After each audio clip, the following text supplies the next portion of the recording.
Alex from Northeast India, from Guwahati. Well, when you talk about the Northeast, we hear in the news a lot many odd things. It's all about negativity. It's about terrorism. It's about bomb blast and whatnot. Maybe those things are over. It's time to talk a different language. We need to change our tunes. We need to look at a different language. And what's that? It's making the Northeast different from other parts of the country. Yes, we need to think in a very different way when it comes to sports. Yes, people in the Northeast loves football, music and whatnot. Yes, things needs to be channelized. And of course, we all love to football. Even though we may not have too many chances, but yes, we need to play football. We need to love this game. And in fact, we do love football. And here is a coach from England.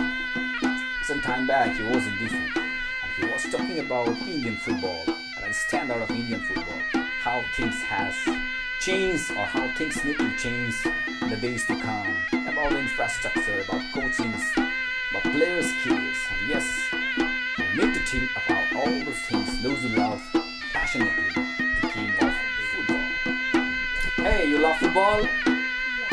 You love football? Yes, then come here and say, yes, we all love football. We all love football. Is this your ball? Bye.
The dream is always to try and create young coaches with vision and ambition and enthusiasm, and guys that can pass on their knowledge to the young players. The more coaches that we can create, the more chance there is of young players of tomorrow getting good tuition. It's about spreading the word.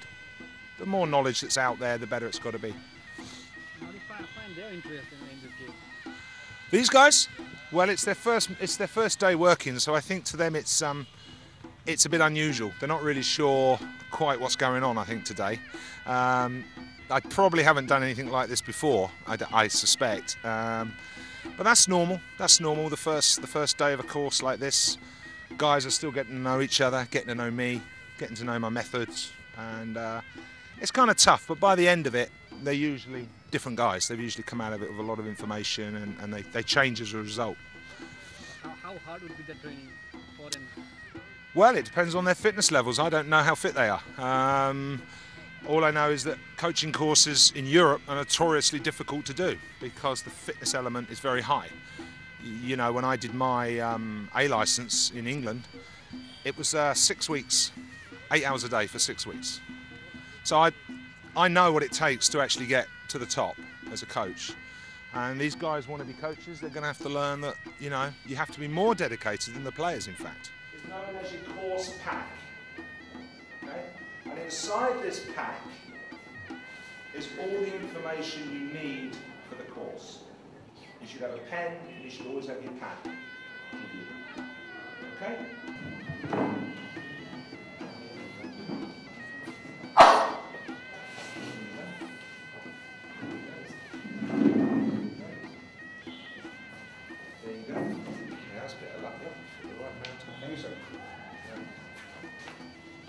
Right. This, if you were at the press conference yesterday, you would have seen, remember, good communication is two ways. Constantly take feedback from the players. Yeah? lecturers, what I said earlier, you need to relate to them. And it's a two-way process. Make them improve on them. So don't keep telling a player that he can't control the ball as passing means. For example, should I shoot? Should I dribble? Should I pass?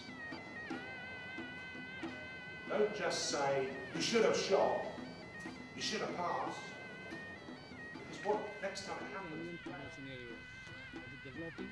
Indian football scenario. I've only been here 5 months, and in that time I've seen quite a few games now, different standards. I think there's a very, very high technical level in this country, a high skill level, particularly in the northeast. I've been incredibly impressed by the northeast standard of football, more so than anywhere else I've been in the country. I've been in Bangalore, I've been in Mumbai. I haven't seen anything there to impress me overly. But I've been to Assam and I've been up to Meghalaya and into Shillong, and I've seen some great players. I think the infrastructure needs looking at in this country, obviously, and the professional setup is still fragmented. And in time, I think once the clubs get themselves sorted, get the youth development programs running, and the I-League is correctly set up, and but I think it's on the right course. They obviously need major sponsors for it. They could do with a TV deal again, I should imagine. But I don't concern myself with the politics of it. As far as I'm concerned, football's about the players, the fans. It's not even about the coaches. It's the players and the supporters that are important. And if you get that right, if you produce good players and the supporters are looked after and they enjoy the game, then the game will grow naturally. That's okay. Is that fine?